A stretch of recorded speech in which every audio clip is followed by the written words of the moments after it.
tardes a todas y todos. Queremos agradecer la presencia de las distinguidas autoridades que nos han honrado con su presencia. Sin duda, ha sido un trabajo arduo, incansable de cada una de las 5 mesas en las que han participado abogados, docentes, profesionales entendidos en el área constitucional, expertos constitucionalistas y de la misma manera servidores públicos de los tribunales departamentales de La Paz, Oruro y Potosí. Sean todos ustedes bienvenidos ya para el cierre de la etapa de las Jornadas Nacionales de Descongestionamiento de Causas que se desarrolla en esta ciudad maravilla de La Paz. A continuación vamos a dar inicio a este espacio con las conclusiones respectivas de cada una de las mesas y el aporte tan importante de las autoridades. Quiero agradecer y destacar el trabajo también de los magistrados del Tribunal Supremo de Justicia, al magistrado de Chuquisaca y a la magistrada de Potosí, que han conformado mesas y han trabajado con el aporte respectivo desde el punto de vista también penal. Y para ello vamos a arrancar ya de inmediato para conocer las conclusiones de la Mesa 1. La Mesa 1, gestión judicial eficiente y organización del despacho jurisdiccional. Esta mesa tuvo como objetivo de promover prácticas que puedan optimizar el despacho jurisdiccional y además que se reduzca la mora procesal. Esta mesa ha sido moderada por la doctora Patricia Guerrero. Y para esta oportunidad, como el primer expositor, defendiendo la posición y los criterios de esta mesa, vamos a invitar al doctor Rubén Ramírez, quien es vocal constitucional del Tribunal Departamental de Justicia de La Paz. Adelante, doctor Rubén Ramírez.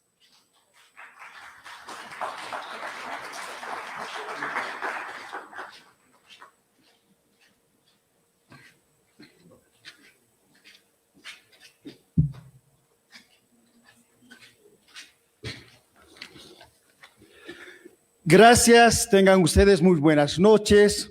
Agradecido a nuestros anfitriones, la señora rectora de la Universidad Mayor de San Andrés, la señora decana de la Facultad de Ciencias Jurídicas y Políticas, a nuestra señora presidenta del Tribunal Constitucional, a nuestra magistrada del Tribunal Supremo y los magistrados que los acompañan, a mis colegas vocales que nos honran con su visita desde Oruro, Potosí y también de La Paz, a todos los jueces que hacen de tribunales de garantías, a los colegas abogados, a la ciudadanía en sí y a todos quienes transmiten esta jornada de descongestionamiento constitucional en el Tribunal Constitucional Plurinacional.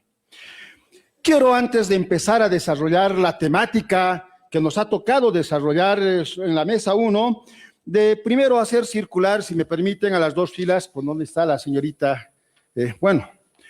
Decía en la exposición del grupo, de la mesa, la Sala Constitucional Cuarta, de la cual me digno ser uno de los vocales, por semana tenemos señaladas 28 a 26 acciones constitucionales, de las cuales llevamos con éxito 16 a 14 resoluciones constitucionales de fondo, entre acciones de libertad y las otras acciones tutelares. Implica ello que este servidor lleva por día entre 3 a 4 acciones y mi colega de similar naturaleza. Y con los percances de una u otra manera, las otras no se vienen desarrollando porque se procede a la suspensión por X o Z motivo. También quiero decirles que la gestión 2025, la Sala Constitucional ha recibido 523 causas, de las cuales en la gestión 2025, con resoluciones constitucionales, señores, hemos resuelto 360 y 63 han sido declaradas improcedentes, algunas por no presentadas, entre otras, y nos han quedado un remanente de 94. Hasta el día viernes, en estos 3 meses, estos datos los obtengo de mi sala de la auxiliatura, porque el sistema informático no da ni a la izquierda ni a la derecha, a pesar que los he pedido, ¿no? Nos ha ingresado en estos 3 meses que no hemos acabado aún 176 causas, más 94 causas que tenemos serían 260.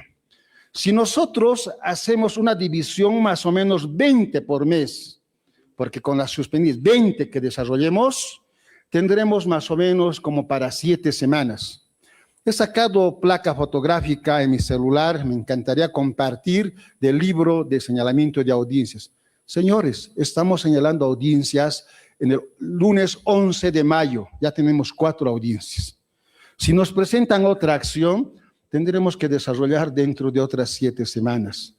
Y de verdad, hay que decirlo con sensatez, porque si no sabemos reconocer nuestros errores, no somos unos servidores que amamos este oficio tan digno que se nos ha dado por el Estado.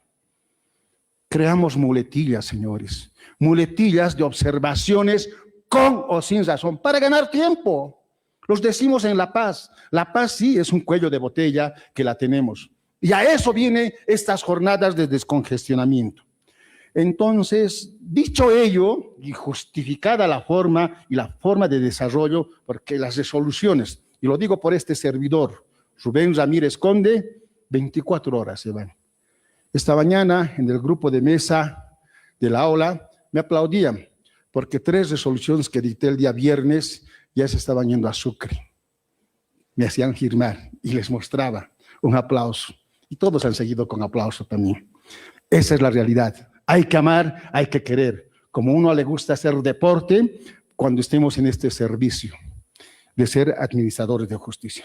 Bueno, dicho ello, vamos a pasar a desarrollar la mesa 1, la gestión judicial eficiente y organización de despacho jurisdiccional.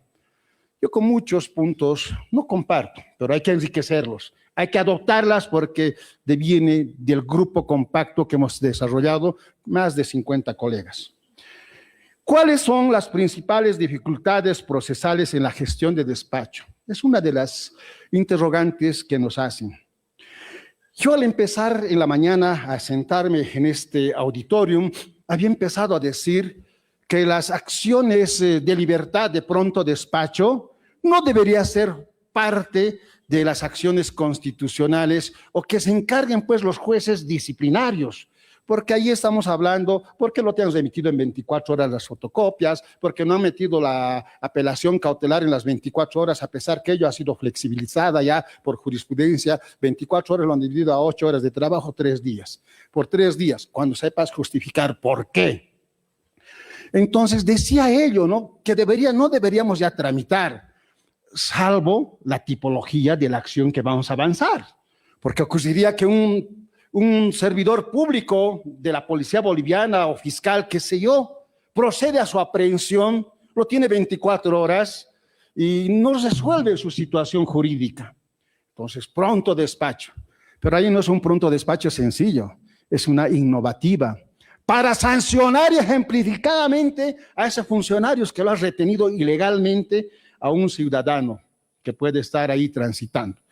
Entonces, y en la tarde vuelvo con otro criterio, porque tomamos conocimiento de las sentencias de avocación sacadas por nuestro magistrado. Señores, si vamos a tener que acudir al régimen disciplinario, va a ser otra mora, de 1 semana, 1 mes, no sé cuánto se tardará el juez disciplinario de armar y hacer.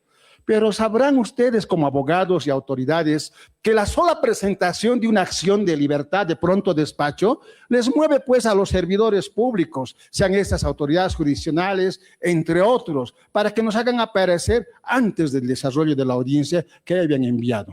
Ahí estamos ante una sustracción del objeto procesal o de materia.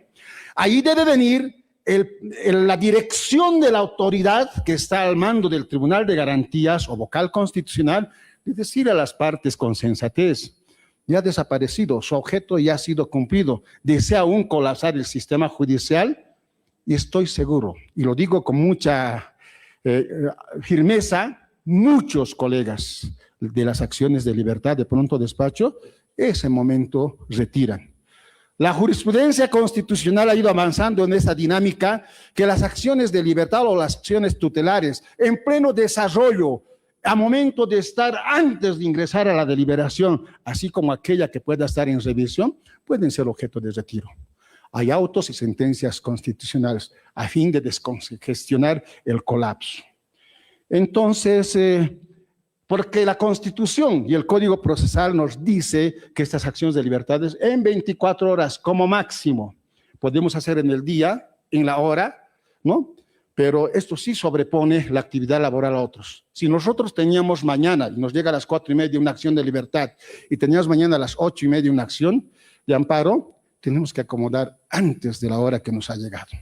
Entonces implica sobreponer. Se perjudican los jueces de garantías porque tienen casos penales, son jueces ordinarios o multifacéticos en diferentes áreas, y los vocales también. Pero nos perjudicamos. Entonces, pero es necesario aquí que prime el poder de dirección que tenga el vocal, relator, para poder establecer si corresponde o no corresponde. Es bien sencillo.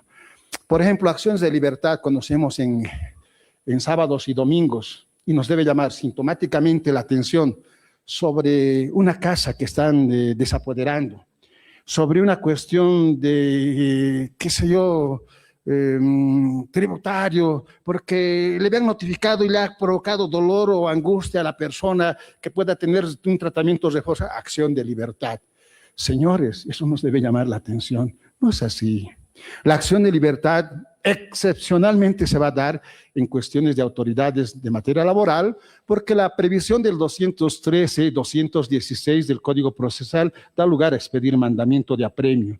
Y en materia familiar también, por la asistencia familiar. Entonces, esos son los únicos en los que deben meterse y en aquellas que las protege bajo la previsión del 125 constitucional y 46 del Código Procesal.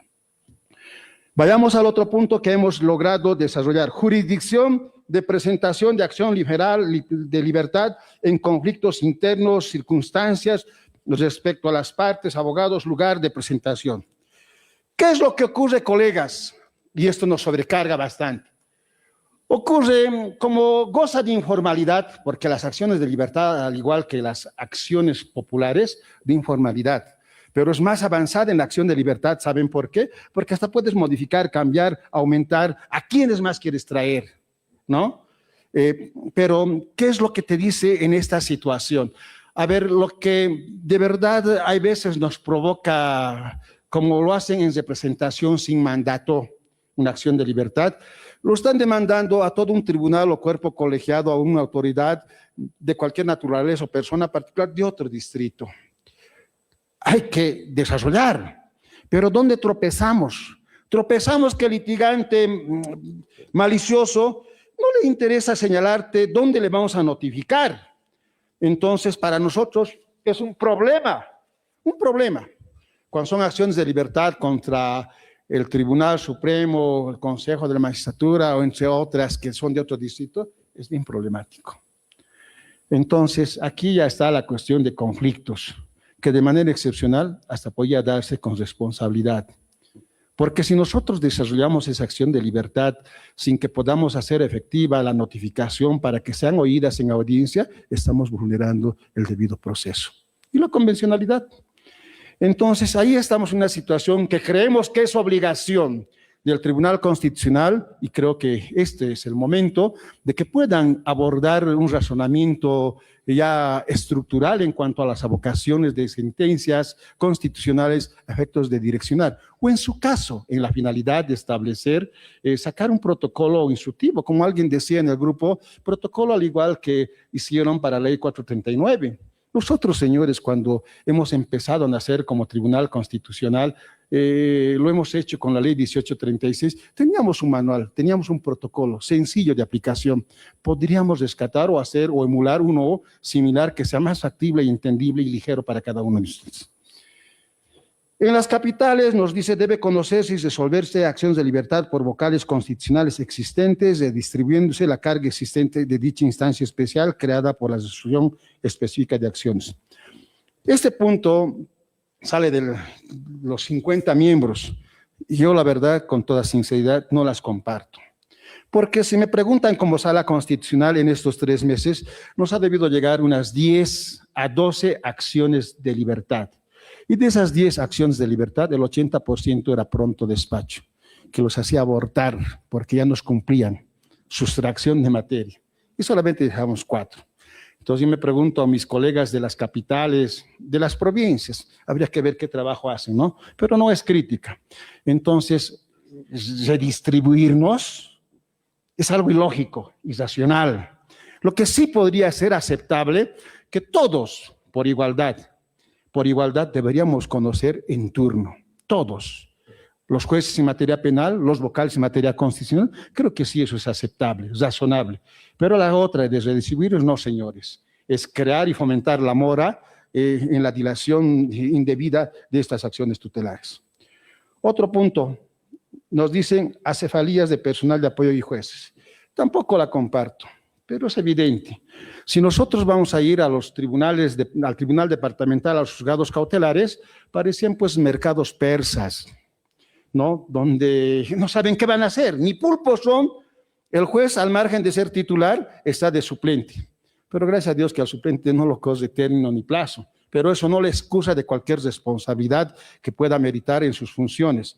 Entonces, creemos que el Consejo de la Magistratura debe ser un coordinante positivo con los tribunales departamentales de justicia y a nivel nacional, a efectos de que se pueda establecer una coordinación única, de que no tener juzgados con acefalía. ¿Dónde se va esa plata? Jueces suplentes por suspensiones de que no habían mandado en 48 horas o 24 horas, no hay ni razón. Pero si eso fuese elocuente, constante, habría que tomarles alguna determinación. Entonces, eso va una recomendación para el Consejo. Debe existir un personal de plataforma en fines de semana de turno para la resolución de causas. Claro que sí, porque si no, en todo caso, nos vamos a escoger los fines de semana. Lo que el juez de garantías, que se quede en turno, no resolvió en toda la semana. Señores, ¿sabes cuántas acciones están llevando algunos jueces? 10, 8. Qué magnífico, ¿no? 10, 8, lo que en una semana, en un mes no llevan. Es algo sintomático, pero hay que verlo. Entonces, un control que va a poder habilitar efectos de poder hacer efectivo y equitativo el reparto va a ser bastante transparente en la acción de estos recursos, que son las acciones de libertad.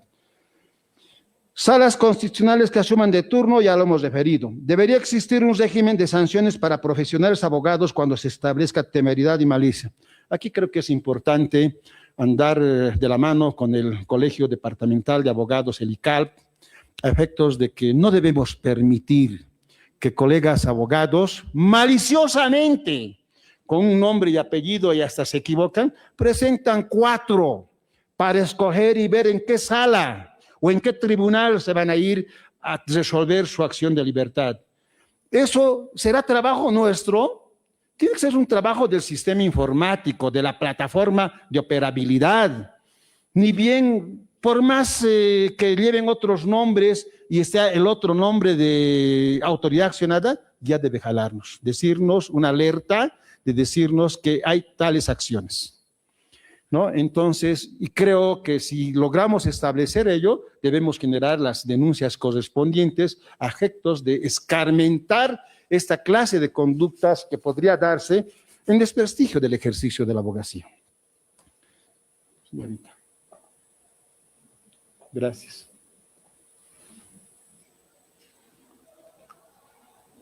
Gracias. Capacitación a jueces ordinarios en temas de acciones. No solamente para los jueces ordinarios.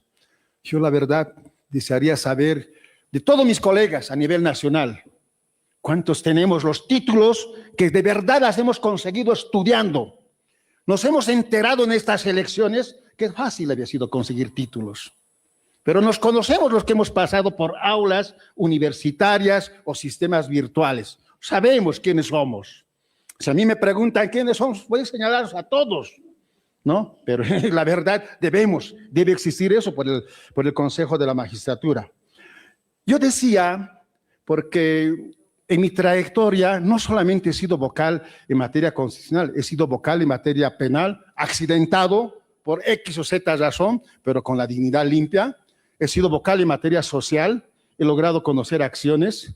En materia social, cada año los jueces a nivel nacional y los vocales en el área social, una vez en cualquier departamento nos reuníamos para socializar y sacar resoluciones que nos vinculaban. Ejemplo, el 205 del Código Procesal Laboral establece la perentoriedad en las apelaciones que puedan dar a los recursos extraordinarios de nulidad y casación. 5 días. Perentorio es pues fatal, ¿no? Y la sala en la que yo formaba parte, sacábamos como un cómputo con calendario fuera de los 5 días de cajón. Y hasta que nos han hecho una acción que no se resolvía. Porque ni los magistrados de ese entonces, ni los letrados, ni los asistentes podían hacerlo. Pero cuando fuimos a Sucre a hacer a nivel nacional, los sureños, los potosinos, y nos conocemos con los varios que todavía sí es que siguen en cargo, ahí hemos decidido y hemos resuelto que si en materia laboral, si en materia civil, en materia penal, ya habíamos logrado establecer plazos hábiles. Entonces, bajo convencionalidad, pro omni, favorabilidad al trabajador, al empleado o al perdidoso en materia laboral, que hay inversión probatoria, habíamos dicho allí en ese congreso o en ese curso que deben ser días hábiles. Ni bien hemos terminado de tomar esa decisión, inmediatamente ha salido la sentencia, claro, con fecha retrasada, y se tiene en todas las áreas días hábiles. Entonces, es necesario pedir a gritos desde La Paz, Bolivia, Oruro, Potosí y todos, que no solamente para los jueces de garantías, sino para los vocales constitucionales, hacer una vez por año en cualquier lugar estos cursos de taller, actualización, de uniformización de jurisprudencia, entre otros. Es necesario. La dinámica constitucional es constante cambio, como los derechos fundamentales van evolucionando a diario. Otro, si me estoy pasando del tiempo, me la dicen para qué cosas sin explicar. Debería existir un régimen de sanciones para, ya hemos señalado, capacitación también, desformalización de las actas de audiencia, solo transcripción. Señores, aquí ya no pues también, todo ya queremos digital. La verdad, ni lo digital ni en libro, hay veces pueden leer, pero el Tribunal Constitucional ya ha logrado rayar. Y además, ¿a quién merece leer y saber esa resolución? Al litigante. Hay veces ni el abogado, porque el abogado la conoce de memoria, al litigante, saber cómo le ha ido en ese trámite. Entonces yo no comparto esta situación de que debemos mandar en disco partecitas. La anterior semana resolvíamos un caso, 1 minuto. En 1 minuto se puede decir muchas cosas como no, o decir unas cuantas palabras, ¿no? Pero no estoy de acuerdo con esta situación, pero el grupo dice debería ser digital, todo hasta en video. Señores, no va a ser posible. Busquemos recursos humanos. Por ejemplo, yo siempre desde los chicos que entran a hacer pasantía, les exijo, les motivo que sean dactilógrafos, escriban con los 5 dedos, que a la par están concluyendo. Y además necesitamos resumir. Yo les digo con toda alegría y mucha felicidad, tenemos una secretaria en la sala, que mis audiencias de 4 o 5 horas ya están hechas. Ahí hemos llevado 5 o 6, tiene su equipo, ya está hecho al día siguiente, porque toditas se están yendo. En 15, 10 horas, no sé, yo no las leo porque solamente la firma la secretaria. Yo firmo mi resolución porque no solamente reviso lo que voy suspendiendo por qué, de qué razón. Entonces en eso hay que superar, hay que meterse en la mentalidad, no todo vamos a tener de lo fácil. Los costos referentes a la elaboración de testimonios en fotocopias legalizadas. Es evidente que el Consejo de la Magistratura y por norma de la Ley 025, la justicia es gratuita. Ya no se debe poner ni papel, ya ni timbres, nada. Simplemente las fotocopias, gracias. Las fotocopias que deberán darse por el Consejo de la Magistratura. El problema que van pasando nuestros jueces de garantía, especialmente en materia penal, de que si no remiten la apelación, porque al litigante que no le favorece una cesación, una situación jurídica de definir su libertad o su detención, nunca va a sacar las fotocopias, ¿no? Entonces, el Consejo, como nos da sus 500 hojitas para cada mes, eso se va en 2 procesos, o en 3, exagerando, ¿no? Se va y ya no hay. Entonces, ¿quién debe gastar? 20 centavos o 30 centavos. Hay veces lo hace el funcionario que recibe su salario mínimo. Hay veces lo hace el juez. porque si no lo hacen, los revientan. Pero que también el Tribunal Constitucional ha sido flexible en eso. Cuando hay esa situación y complejidad del caso, debe remitirse a antecedentes originales. Entonces, es esa la situación de las fotocopias legalizadas para las acciones de libertad, perdón, para las medidas cautelares, entre otros. Dicen creación de un sistema específico de recepción de acciones de libertad para evitar duplicidad. Ya hemos abordado ese tema y considero que vamos a volver a repetir. Creación de un sistema de reparto propio del TCP con el fin de distribuir ante la autoridad competente. Unos decían deberíamos hacer una comisión de admisión. Pues eso va a depender de la forma de reformar nuestro Código Procesal Constitucional, porque a partir del artículo 6, y la jurisprudencia lo dice, la única comisión de admisión es la que se tiene en el Tribunal Constitucional. Muy bien, doctor, voy corriendo ya. Entonces, no podemos hacer ello, pero debemos tener, y lo decía yo en mi exposición, hacer una unidad de admisión con filtros que puedan lograr establecer una recepción inmediata de todas las acciones tutelares, así como una revisión preliminar. Lo que empezaba a decir a los jóvenes en la mañana de trabajo es, en la mañana, de que debíamos revisar quiénes son los casos más urgentes: salud, niñez, adolescencia, discapacitados y los otros que no son tan urgentes. Establecer, pero aquí estamos en una contraposición, igualdad de derechos que no admiten jerarquización, pero debemos dar lugar a que podamos poder agilizar y los otros ver justificadamente, pero sí debemos descongestionar las causas. Otro es resolver el caso con la prueba que existe. Señores, las partes es pues carga de quien promueve una acción tutelar y es carga en acciones de libertad de quien tenga que defenderse de la denuncia de la acción de libertad. Entonces, si no las presentan la prueba, no debe ser ello óbice para poder suspender, reprogramar las audiencias. Con la carga que exista, debe resolverse. Ay, pues del que no ha presentado su carga. No utilizar al Tribunal de Garantías como un generador de pruebas a efectos de que traigan y se suspendan las audiencias. Tercero, sustituir las formalidades de las notificaciones. Las notificaciones de verdad nos perjudican harto, a pesar que el sistema constitucional en su jurisprudencia ha logrado establecer a través de medios telemáticos como CERWAT, correo electrónico, entre otros, ¿no? Ciudadanía digital. Pero ¿qué es lo que pasa? Lo que pasa es que nuestras autoridades, cuando son notificadas en Sucre, llámese Consejo de la Judicatura, llámese Tribunal Supremo, no nos dan sus números para poder notificar y hacerles la llamada de constancia.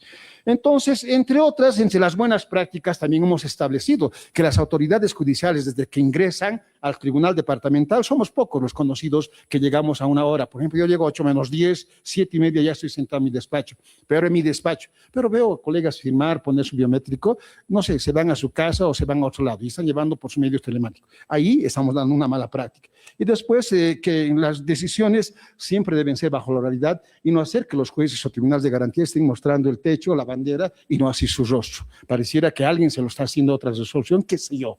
Entonces, esas son las contribuciones que la tenemos establecido. Me hubiese gustado abordar más, pero me dicen que debo acabar con el tiempo, por favor. Gracias por su atención y me siento complacido con haberme escuchado y quiero brindaros lo mejor para ustedes. Gracias, señores. Muy bien, agradecemos por su intervención al doctor Rubén Ramírez. Y bueno, el trabajo de la Mesa 1, representado por el doctor, un análisis importante en cuanto a algunos aportes para mejorar el tema de la justicia constitucional y el descongestionamiento de causas. A continuación, vamos a escuchar las conclusiones de la Mesa 2, la mesa denominada Simplificación procesal y conducción activa del proceso constitucional. Esta mesa tiene como objetivo analizar herramientas procesales y mecanismos de conducción activa para el descongestionamiento. Esta mesa ha sido moderada por la doctora Patricia Cerrudo y el exponente en esta oportunidad es el doctor Orlando Arancibia Delgado. Adelante, doctor.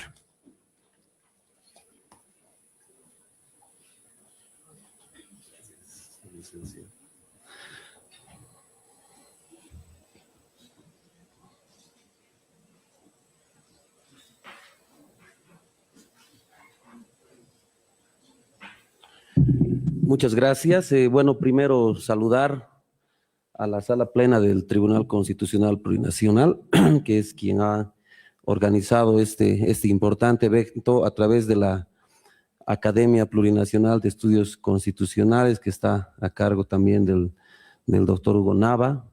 Saludar también a la rectora de la Universidad de San Andrés, también a la decana de la Facultad de Derecho y a todas las autoridades presentes, como así también a los vocales y a los jueces que de forma tan comprometida han hecho sus aportes en cada una de las mesas de trabajo que se han constituido en este magno evento. Bueno, la mesa de trabajo número 2, como bien lo ha manifestado la comunicadora, ha trabajado sobre un eje temático relativo a la simplificación procesal y la conducción activa del proceso constitucional, estableciéndose como objetivo específico el analizar el uso efectivo de herramientas procesales y conducción activa del proceso como mecanismos de descongestionamiento sin afectar la tutela judicial efectiva. En un primer punto se han establecido dos elementos o dos instancias a analizarse que en relación son a la labor que prestan tanto los vocales, los jueces y tribunales de garantía, como también ya cuando las acciones tutelares en realidad se encuentran en el Tribunal Constitucional, especificando, identificando la instancia donde se genera este congestionamiento, que en realidad sería la comisión de admisión. Esta instancia ha sido debidamente identificada en el análisis que se ha hecho por parte de la mesa de trabajo.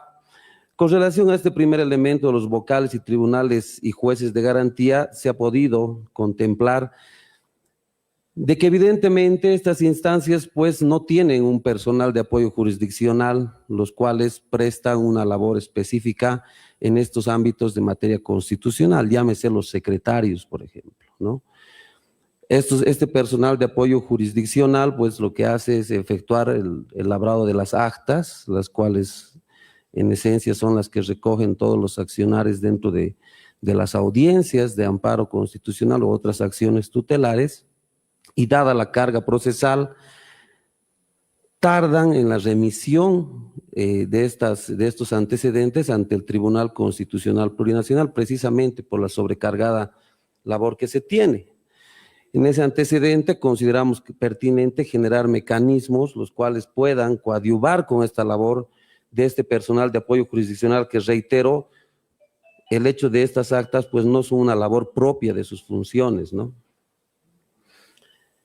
Así también se ha podido establecer, como se ha señalado en el grupo número 1, al cual se le ha escuchado, de que las acciones de tutela constitucional lamentablemente se han mercantilizado por los abogados, ¿no? Ahí existe un abuso en el tema de interposición de acciones tutelares, lo cual obviamente genera que en primera instancia ante tanto las salas constitucionales como ante los tribunales de garantía, pues existe una sobrecarga relativa a la resolución de este tipo de acciones tutelares. Y consecuentemente, a efectos de la revisión, obviamente el Tribunal Constitucional, pues en revisión tiene que conocer también esta sobrecarga, lo que obviamente consideramos que ha generado todo este congestionamiento de causas en la comisión de admisión.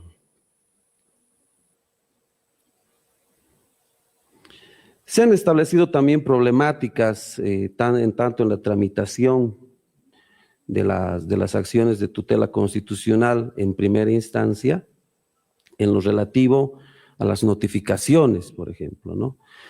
Los jueces y tribunales constitucionales, en esencia, los que conocemos acciones de libertad, pues la oficina gestora de procesos es la instancia quien se encarga de las notificaciones, no se cuenta con un oficial de diligencias. Esto también genera una cierta dilación porque también el tema de las notificaciones hace de que la oficina gestora pues específicamente no se dedique a notificar el tema de las acciones tutelares, y también en el ámbito de cuando se tiene que notificar a autoridades que residen en otro departamento y se los hace vía cooperación. Se había analizado la posibilidad de que a través de los delegados departamentales que se tienen constituidos en todos los departamentos de Bolivia, del Tribunal Constitucional, pues estas instancias sean las cuales puedan coadyuvar específicamente tal vez a los juzgados y tribunales a efectos de que se pueda practicar una notificación de forma más ágil, más efectiva y oportuna, y se pueda tramitar con mayor celeridad estas causas. También se ha analizado el ámbito de las disidencias, excusas y las competencias que evidentemente tanto esencialmente en las salas constitucionales, pues ha generado bastante análisis, porque existen en algunos departamentos salas que pues no tienen constituidas las salas necesarias, solo existe una, o en algunos casos existen acefalías, y por norma procesal constitucional, pues deben convocarse en secuencia tanto a los vocales penales o salas penales, y posteriormente y sucesivamente, civiles y contenciosas, dependiendo de la necesidad. Entonces, este aspecto también genera de que exista cierta dilación en la tramitación precisamente de la resolución de estas acciones tutelares. También en esa instancia se han identificado aspectos ligados a la inactividad, pero una inactividad desde la perspectiva del accionante, es decir, que existen abogados que plantean o interponen acciones tutelares de defensa, esencialmente las acciones de amparo constitucional, las cuales, una vez logrado, por ejemplo, una medida cautelar que en cierta forma puede favorecerles, pues las abandonan, no coadyuvan con la notificación a las partes, no coadyuvan con establecerse domicilios donde notificar, lo que hace de que en esencia las salas constitucionales que ven este tipo de acciones tutelares, pues dilaten también su tramitación y consecuente resolución. Estos elementos señalados van relacionados específicamente a esta primera instancia, llámese el tema de vocales, jueces y tribunales de garantías. Un elemento importante y un poco para concluir y ser concreto, y nos ha parecido muy importante, es el tema de la comisión de admisión, como tal vez un aporte relevante. Se ha establecido de que el artículo 53 del Código Procesal Constitucional contempla aspectos ligados a las causales de improcedencia reglada, que esencialmente son aplicables en temas de acción de amparo constitucional, principalmente, y que consideramos que es lo que más carga genera al Tribunal Constitucional.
Agradecer por el tiempo, doctores, y bueno, ese es el aporte que ha hecho la mesa de trabajo número 2.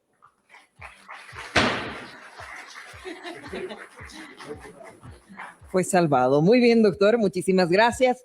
Ese fue el aporte de la mesa número 2, simplificación procesal y conducción activa del proceso constitucional. Vamos avanzando con la mesa 3 que ha abordado el tema de tecnología, digitalización, virtualidad como herramientas de descongestionamiento. Esta mesa ha tenido el objetivo de evaluar el impacto de las herramientas tecnológicas en la eficiencia jurisdiccional, y ha sido moderada esta mesa por el doctor Víctor Laredo Murucci, y la representante, quien defenderá los diferentes puntos y nos dará a conocer el análisis que han realizado en esta mesa, es la doctora Sandra Valderrama Bacaflor, quien es docente de la Universidad Privada Domingo Sabio. Adelante, doctora.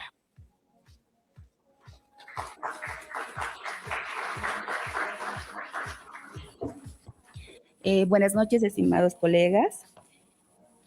Primeramente, agradecer a la Sala Plena del Tribunal Constitucional, a la Universidad Mayor de San Andrés, mediante la rectora, y a la decana de la Facultad de Derecho, que nos ha dado la posibilidad de aportar para un descongestionamiento de causas en el Tribunal Plurinacional Constitucional.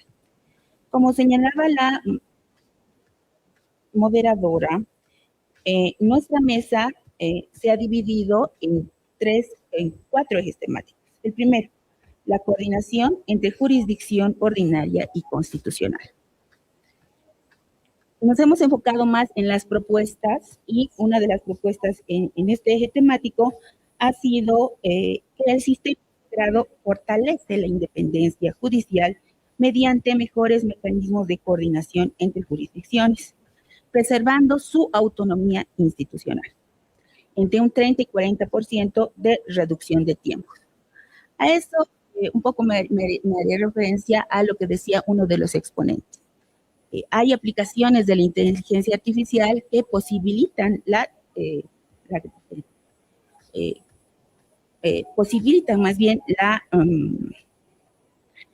transcripción de las audiencias en minutos, no en horas, siempre y cuando tenga ciertos requisitos, ¿no? Que se escuche bien, etcétera, etcétera. ¿Qué ha determinado la mesa de trabajo en esta temática? Los beneficios que nosotros esperamos es un mayor acceso a la justicia mediante la digitalización, la uniformidad interpretativa de derechos fundamentales, la transparencia y trazabilidad de decisiones, ahorros operativos significativos a mediano plazo.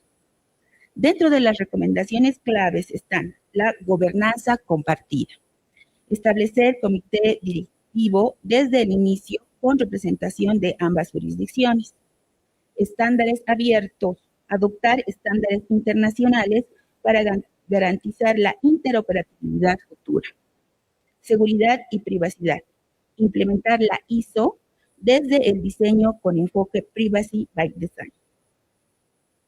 La sostenibilidad financiera, asegurar el compromiso de financiamiento multianual antes de iniciar. Participación de actores, involucrar a jueces, magistrados y funcionarios en el diseño desde etapas tempranas. El grupo número 2 ha visto el eje temático la información política y digitalizada. Ellos señalan que no cuenta con expedientes digitales de manera parcial, siendo que al simple escaneo de la demanda de acción se asigna el código de identificación único en una primera instancia, ingresando a conformar actuaciones de dicho expediente emitidas por la autoridad constituida en juez de garantías constitucionales.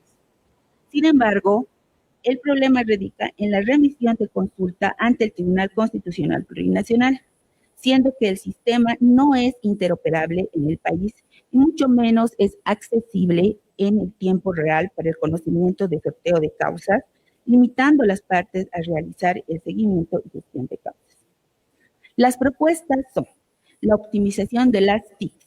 Ante esta falencia se debe considerar como requisito para formar un expediente digital eficiente en materia constitucional la optimización del uso de las TICs para el justiciable con un acceso libre al sistema de judicial directo. la valoración de la prueba digital. En acciones de defensa, rige la informalidad en la presentación de la prueba. No obstante, en la práctica, los informes de autoridades accionadas y los elementos de prueba aportados no son registrados en el sistema integral de reparto judicial debido a dicha informalidad. Reglas técnicas en inmediación. Se deben incorporar reglas técnicas de presentación de documentos o mecanismos mínimos de constancia para cumplir con la inmediación digital.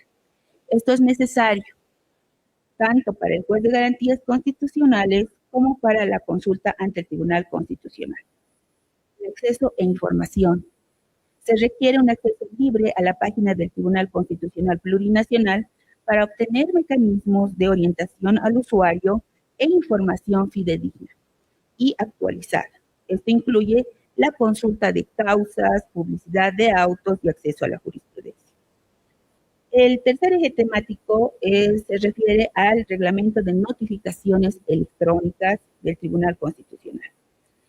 Esta mesa ha visto o ha recomendado más bien una adaptación a la especificidad del ámbito constitucional. El reglamento tiene que estar diseñado exclusivamente para el Tribunal Constitucional Plurinacional.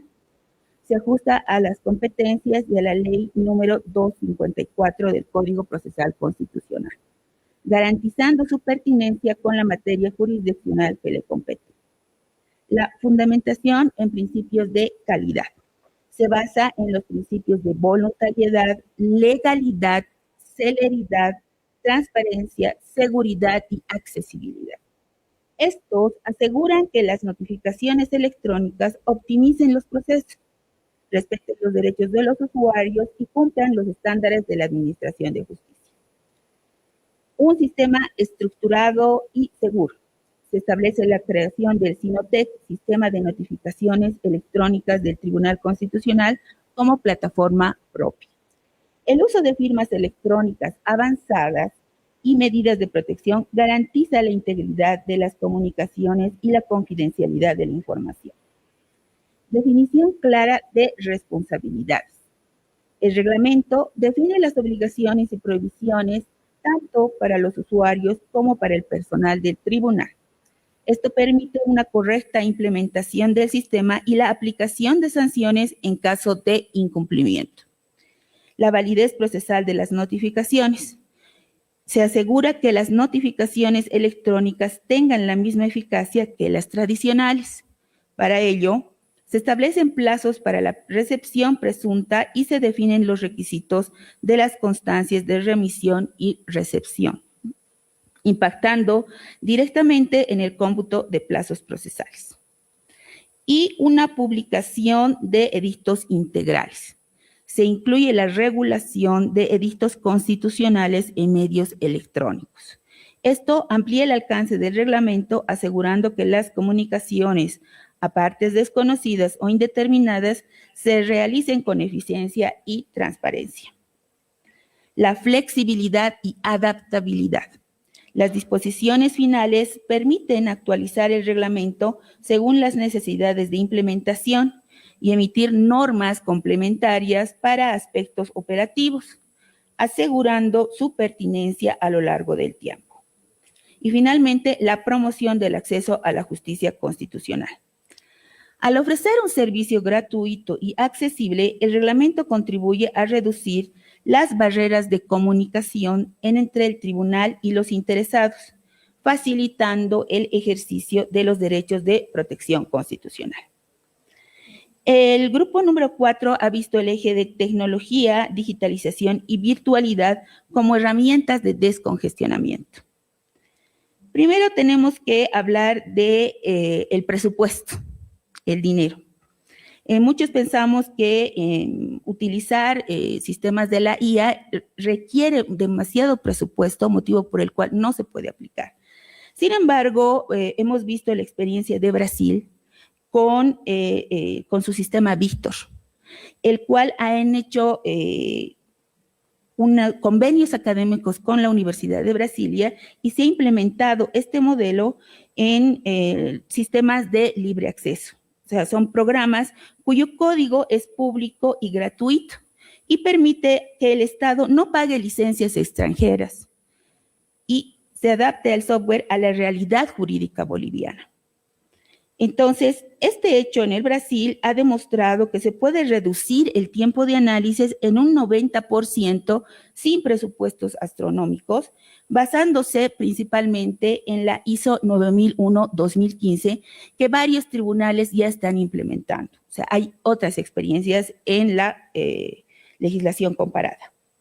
Luego se ha visto el tema de la ciberseguridad y protección de datos sensibles. Una de las observaciones era cómo vamos a garantizar que procesos que sean sensibles no salgan a la luz o no sean hackeados. Entonces, ante este riesgo de vulneración en estos casos sensibles, la tecnología ofrece garantías de reserva infinitamente superiores al archivo físico mediante el manejo anónimo o tokenización, que es un proceso de sustituir datos sensibles por códigos únicos o tokens, permitiendo que la IA analice el derecho sin conocer la identidad real de la víctima, la cual reside en una base de datos blindada. El cifrado de extremo a extremo es una técnica que convierte la información en un lenguaje secreto y legible para terceros sin la llave maestra de acceso. El blockchain es un sistema de registro digital inmutable que funciona como un libro de actas donde, una vez firmada una sentencia, nadie puede modificar una sola coma sin que el sistema lo detecte o invalide. Para neutralizar los hackeos, estamos recomendando aplicar la redundancia inmutable, es decir, tener una copia de seguridad en un servidor que físicamente no está conectado a Internet, permitiendo restaurar el sistema en horas si el entorno en línea es comprometido. Había otra observación en relación al pluralismo jurídico. Entonces, lo que el eje temático que ha analizado la mesa propone que nosotros no queremos estandarizar todas las jurisdicciones indígenas originarias campesinas, sino lo que se propone es garantizar la interoperabilidad, es decir, esa capacidad de diferentes sistemas y jurisdicciones para comunicar y compartir datos de forma precisa. La IA debe facilitar que la justicia ordinaria identifique ámbitos de vigencia y precedentes indígenas, respetando la jerarquía de la jurisdicción indígena, según lo establecido por la sentencia 064 del 2014. Entre otras limitaciones que hemos identificado está el tema de la conectividad, es decir, que existen regiones del país con acceso limitado e inestable a Internet. Entonces, la sugerencia es coordinar con entidades estatales y privadas para ampliar la cobertura de Internet y gobiernos municipales y departamentales. También se ha identificado como limitación la normativa insuficiente, es decir, falta de regulación clara sobre el uso de herramientas digitales en procesos judiciales. La sugerencia es que se tiene que estructurar reglamentos para promover reformas legales que regulen la digitalización y procesos judiciales. Y finalmente, el acceso ciudadano. Es decir, que no todos los ciudadanos tienen acceso a conocimientos para aplicar las plataformas virtuales. Entonces, la sugerencia del equipo es crear puntos de acceso digitales, asistencia al usuario y albanización digital. En cuanto a las ventajas que hemos visto con el uso de la inteligencia artificial, se encuentra la reducción de tiempos procesales, la optimización de recursos humanos, la mejora en la gestión de información, una mayor transparencia institucional y una uniformidad en criterios jurisprudenciales. También el equipo hace una recomendación, es decir, recomienda una estrategia de transición y gestión de la mora para una implementación efectiva y que no colapse el sistema actual. La mesa propone un corte de gestión basado en 2 vías de acción inmediata. Primero, el saneamiento del pasivo, es decir, para los casos acumulados con retardación, la inteligencia artificial puede utilizarse como una herramienta de inventariado y priorización. detectando de forma automática expedientes de grupos vulnerables que requieren una resolución urgente bajo la ISO 9001-2015. Y la otra vía sería la vía digital nativa, donde se propone que todo proceso nuevo se presente obligatoriamente en formato digital. Esto garantiza una ingesta de datos limpia, donde la trazabilidad, es decir, la capacidad de rastrear cada paso y responsable de un expediente, comience desde el ingreso, eliminando el error humano en el registro y sorteo de causas. Como conclusiones, el congestionamiento del Tribunal Constitucional Plurinacional no responde a una única causa, sino es una combinación de factores estructurales, institucionales y culturales. La implementación de la inteligencia artificial representa una oportunidad significativa para mejorar la eficiencia del sistema. Sin embargo, no constituye una solución autónoma. Su efectividad dependerá de reformas paralelas en la gestión judicial, el diseño institucional y la cultura jurídica. Y finalmente, la modernización tecnológica debe concebirse como un instrumento complementario dentro de un proceso integral de transformación del sistema judicial. Muchas gracias.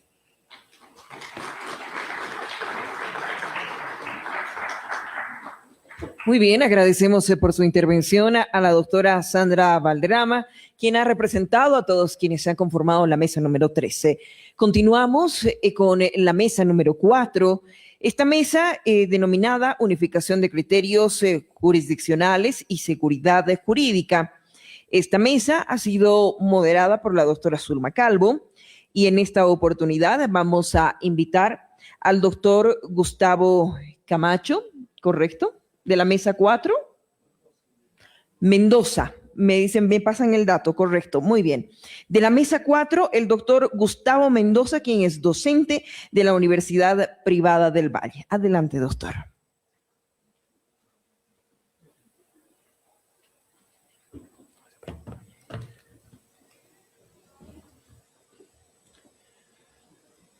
Buenas tardes. Un saludo cordial a la doctora María Eugenia García Moreno, rectora de la UNSA, a la doctora María Cecilia Rocabado Tubert, decana de la Facultad de Derecho, a los magistrados del Tribunal Constitucional, a los vocales, jueces, docentes de La Paz, Oruro y Potosí, y en particular a la Academia Plurinacional de Estudios Constitucionales, que permiten estos espacios de debate desde la academia y de la práctica para la solución de temas de trascendencia constitucional. La mesa 4, sobre la unificación de criterios jurisprudenciales y seguridad jurídica, plantea que mediante la vocación y resolución doctrinal constitucional se pueden considerar algunas temáticas de relevancia que ameritan una solución del máximo intérprete de la Constitución y el guardián de la Constitución reconocido por el Estado. Son 5 temáticas que han sido trabajadas por magistrados, vocales, jueces, abogados, que son de importancia y trascendencia para la población general. La primera temática, la fundamentación, motivación y congruencia, y la valoración y prueba y la interpretación delegada.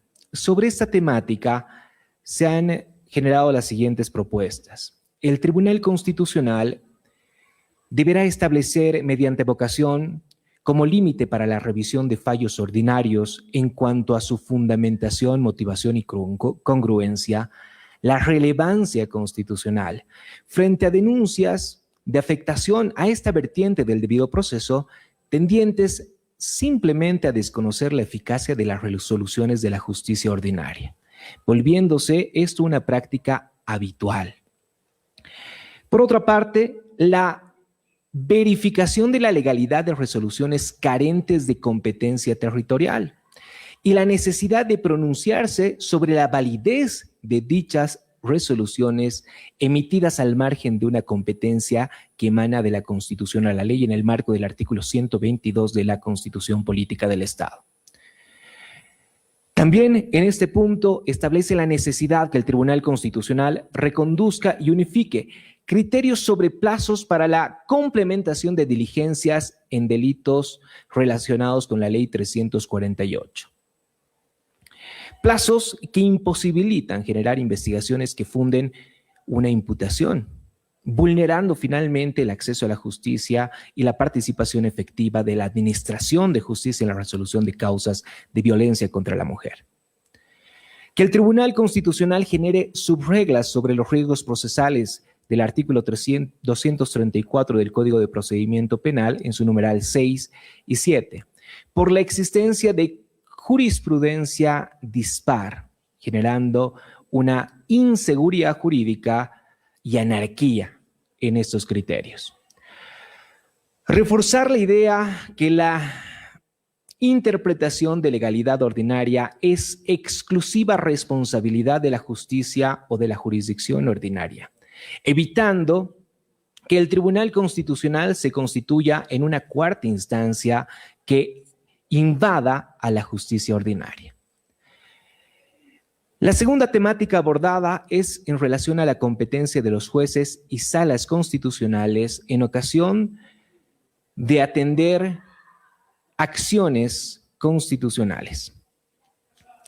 Para el efecto de apertura de competencia de jueces y vocales constitucionales, en base a lo que dispone la Ley 1104 de creación de salas constitucionales, la sentencia constitucional 704/2021-S3, la 142/2025-S2, debiese uniformarse un criterio para la prelación de estas circunstancias que permiten la apertura de competencia a jueces y vocales. Y la prelación sugerida es la siguiente: considerar inicialmente el domicilio del afectado como el lugar de residencia actual, considerar el lugar donde se efectuó la vulneración del derecho y finalmente el lugar de mejor acceso. Asimismo, en el marco de la sentencia constitucional plurinacional 115/2012 del 2 de mayo, uniformar criterios y aclarar que se exceptúa a jueces de ejecución penal a conocer acciones de libertad. Por otra parte, es importante establecer criterios uniformes para la aplicación efectiva del artículo 39, parágrafo 2 de la Ley 254 del Código Procesal Constitucional, para efectos de remisión e instancias disciplinarias a jueces y vocales constitucionales que incumplan la norma, generando inseguridad jurídica y vulneración de derechos, evitando la discrecionalidad. Es de conocimiento de todos los presentes que se ha utilizado de manera inadecuada la presentación de acciones de tutela, de defensa, discrecionalmente interponiendo en todas las latitudes de nuestro país sentencias en beni con fines meramente políticos que han sido una situación cotidiana durante la gestión de la última administración del Tribunal Constitucional. En el tercer punto, sobre la necesidad de unificar criterios a través de la vocación o resolución de doctrina constitucional sobre las sentencias exhortativas y la necesidad de su efectivo cumplimiento. En atención a la previsión de los efectos de las sentencias emitidas por los magistrados del Tribunal Constitucional en esa interpretación, las sentencias exhortativas o de exhortación prevén la resolución del control normativo, preventivo o a posteriori o correctivo. ¿Cuándo surge esto? Cuando en el examen de compatibilidad de la norma se evidencia esa contrariedad con la Constitución. Sin embargo, lo que ocurre es que no se tiene eficacia en los alcances de la determinación del Tribunal Constitucional cuando no se tiene plazos para que, cuando se exhorta al órgano legislativo a emitir una nueva norma ante el vacío que genera la declaratoria de inconstitucionalidad, no se determinan estos plazos efectivos. Y entonces surge la discrecionalidad del órgano legislativo que deja pasar 1, 2, 3, 4, 5 años sin una nueva norma. ¿En qué repercute? En la vulneración de derechos que ameritan la interposición de recursos constitucionales como amparos constitucionales, que genera una mayor carga al propio Tribunal Constitucional. Tenemos muchos ejemplos que son importantes señalar. La sentencia 206/2014, que despenaliza la práctica del aborto en determinadas circunstancias, emergente de una acción de inconstitucionalidad concreta. En el decisum, en el por tanto quinto, exhorta a la Asamblea Legislativa el desarrollo normativo de la norma necesaria para el efectivo cumplimiento del derecho de las personas. Y aquí ponemos un ejemplo. El límite de la interrupción debe tener un plazo.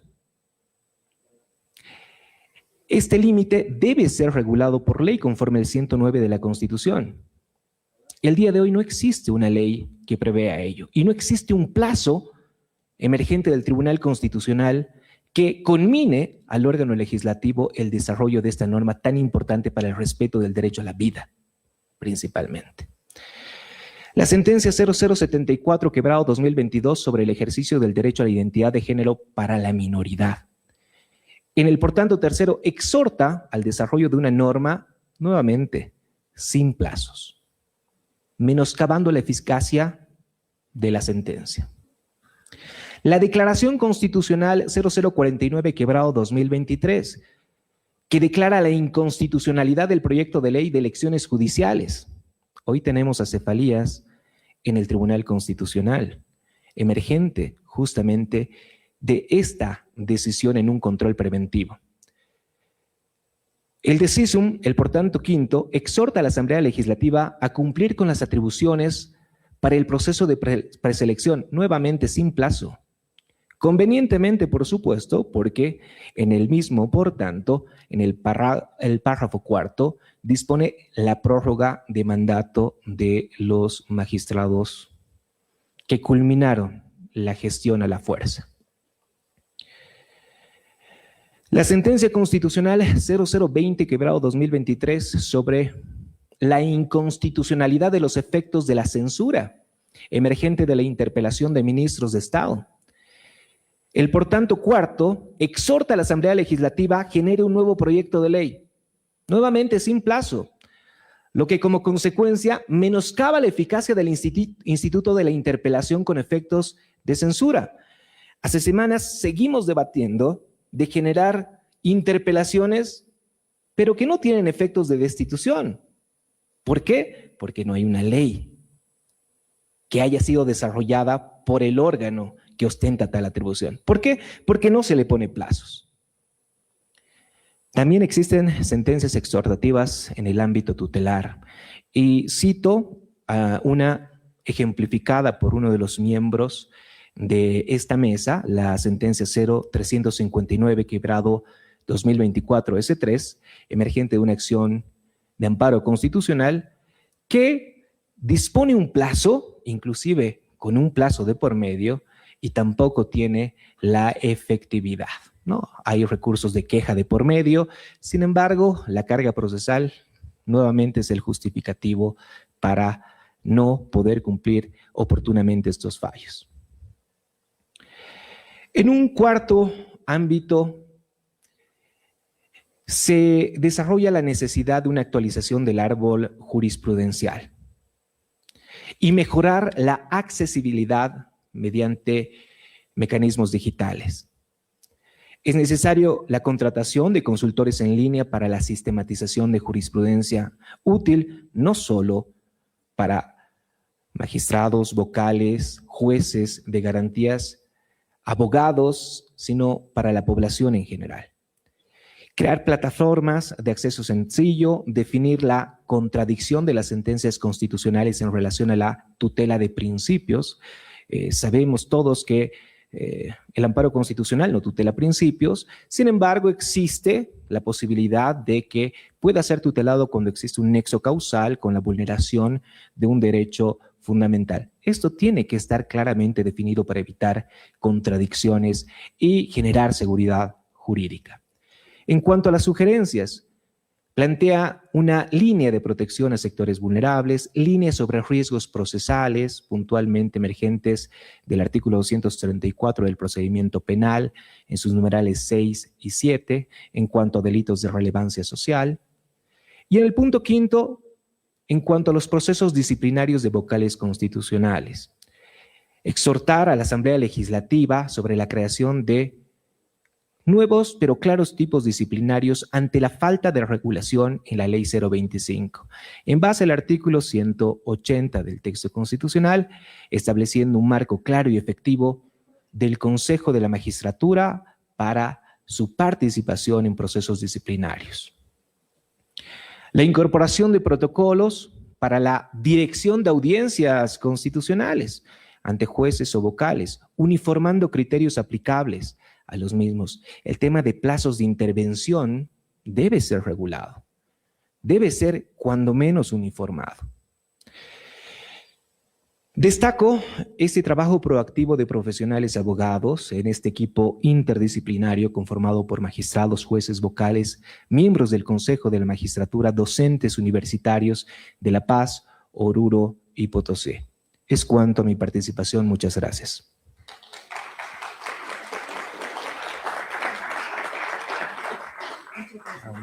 Muchas gracias.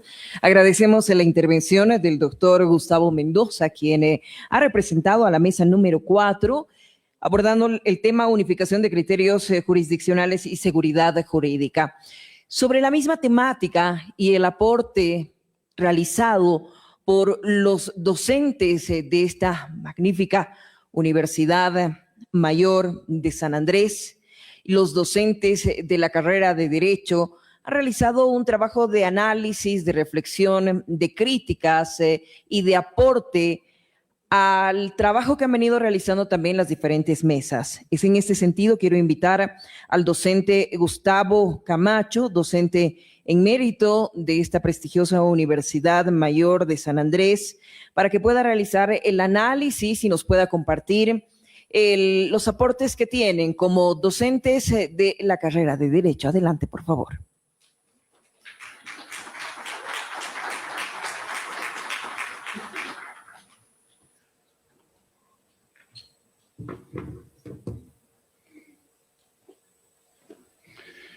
Primero, un saludo especial a las autoridades del Tribunal Constitucional, a los miembros del sistema judicial, a nuestra primera autoridad de la Facultad de Derecho, doctora Cecilia Rocabado, a los profesionales que están atentos a esta jornada, a quienes participan en una labor que yo creo es el comienzo de un desafío trascendente para poder indudablemente aliviar el sistema constitucional de la sobrecarga que tiene.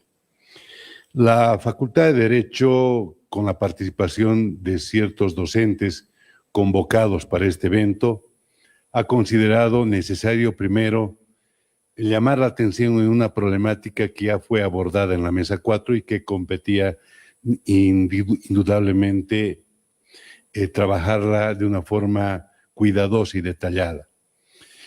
Si bien hay importantes aportes, y además felicito a la Mesa 4 por el trabajo que se ha realizado, nosotros creemos que es necesario realizar una tarea de mayor cuidado y detalle. Y para esa tarea de mayor cuidado y detalle se necesita mayor tiempo, mayor información y, lógicamente, en jornadas donde puedan participar actores de decisión, miembros de instituciones seleccionados que puedan dar un producto realmente importante y que el Tribunal Constitucional, así como las autoridades respectivas, tomen nota de un documento que podría ser definitivamente categórico. Hemos visto, aparte de esa necesaria e inmediata convocatoria, que nos parece absolutamente responsable, tomar en cuenta que uno de los problemas más complejos que atraviesa el Tribunal Constitucional es la sobrecarga de causas que están superando o llegando a las 20,000. Eso significa que con 4 magistrados no podríamos lograr ni una tarea de 24 horas podría desactivar semejante peso procesal. Creemos que la primera responsabilidad recae en el hecho de que deben ser nombrados de forma inmediata las autoridades faltantes. Creo que esta jornada lo primero que debe invocar al sistema general es de invocar para que de forma inmediata se nombren a las autoridades faltantes, de acuerdo a procedimientos que correspondan, pero indudablemente esa es la primera labor que se debe desarrollar.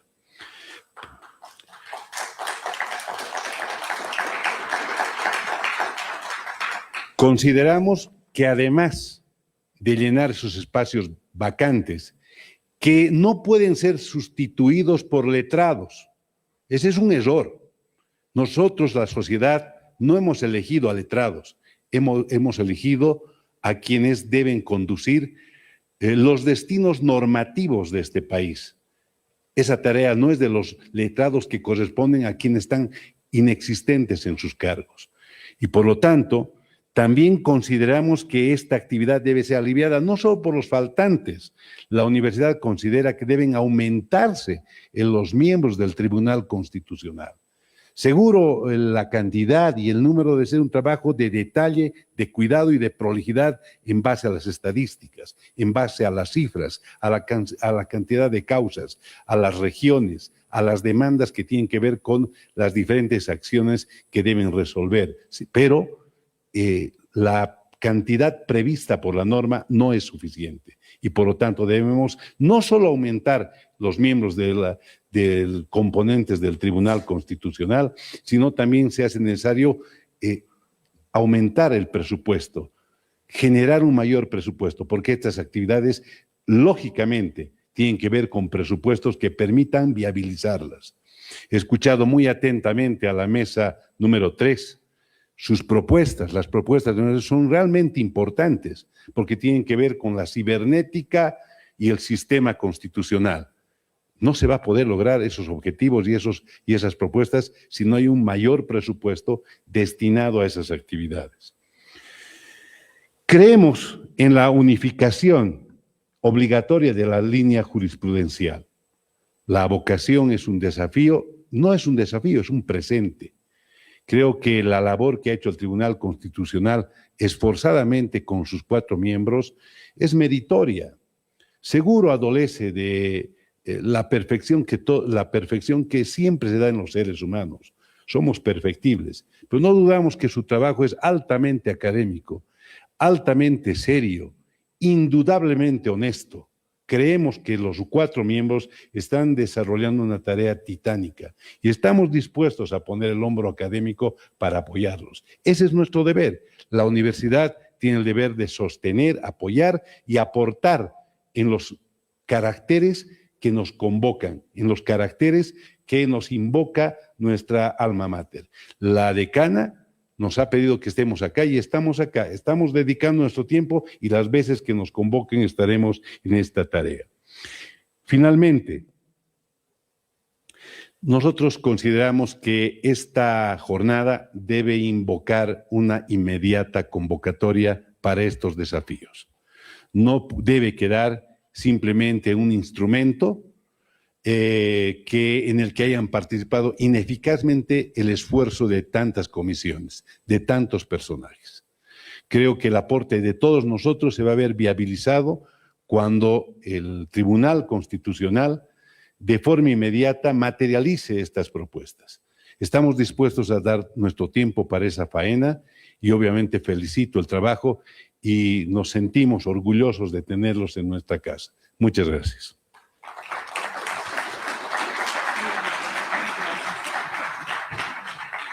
Agradecemos por su participación al doctor Gustavo Camacho y a todo el plantel docente de la Universidad Mayor de San Andrés, específicamente de la Facultad de Derecho, Ciencias jurídicas y sociales. Muy bien, y con ello vamos a ir ya cerrando con la última mesa, la mesa 5, que tiene la denominación Propuestas para Protocolos y Reglamentos. Esta mesa ha tenido el objetivo de recoger algunas sugerencias, propuestas concretas para poder agilizar la tramitación de algunas causas constitucionales.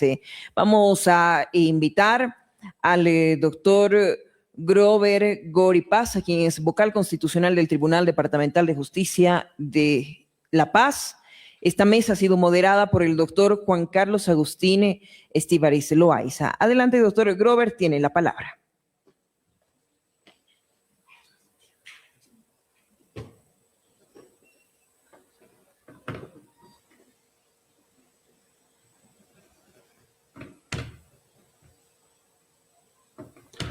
Buenas noches a todas y a todos. En principio, un agradecimiento y felicitación a nuestra presidenta y magistrados del Tribunal Constitucional por esta acertada convocatoria a estas jornadas de descongestionamiento del Tribunal Constitucional Plurinacional. También agradecemos la presencia de nuestras magistradas del Tribunal Supremo de Justicia, de las autoridades de nuestra ínclita Universidad Mayor de San Andrés, donde nos sentimos felices de volver una vez más a la misma, que ya la vemos muy moderna, y felicitamos a sus autoridades. También a todos los abogados, estudiantes y también a nuestros colegas del Foro Judicial. En la presente temática vamos a tratar de resumir cuál sería nuestra propuesta para elaborar un protocolo, porque tenemos dificultades evidentes, tenemos un solo código, pero como en muchas áreas se critica, hay un solo código, pero hay diferentes formas de tramitar las causas. En el presente caso vamos a hablar de la fase de admisibilidad, teniendo en cuenta de que se trata en el caso de los vocales constitucionales de dos autoridades constitucionales. Entonces, ¿quién debe ser el vocal relator y cómo se asigna estas causas que ingresan a nuestros despachos? Nosotros llegamos a la conclusión de que debe asignarse al vocal relator, que entre comillas es el que se adueña del proceso en toda su tramitación, incluso en la fase de ejecución. ¿Cómo se sortea? Nosotros lo hacemos actualmente por libro, es decir, los pares o impares se asignan a cada uno de un vocal, incluso por semana, es decir, un vocal semanal atiende las causas que ingresan, digamos, esta semana, al siguiente el otro vocal, pero lo que se ha consensuado es que debe ser por sistema. Ello para generar una mayor seguridad jurídica en las partes, que no se piense que estas causas están siendo direccionadas a uno en particular.